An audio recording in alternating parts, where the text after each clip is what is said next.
Амьтдын үлдээсэн мөр юутай төстэй байна вэ? Сайтар ажиглаарай. Амьтдын үүсгэсэн толбуудаас туулайтай төстэй толбыг олоорой. Зөв байна. Санамсаргүй үүссэн толбны хэлбэрүүд юутай адилхан харагдаж байна вэ?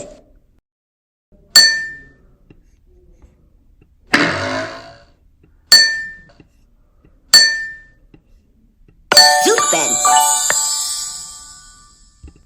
Дүрсүү дээр бүтээл хийгээрэй.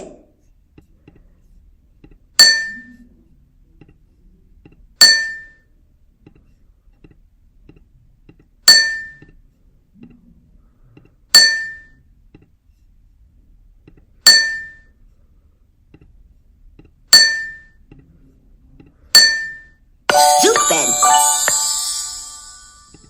Бүгдийг амжилттай хийлээ.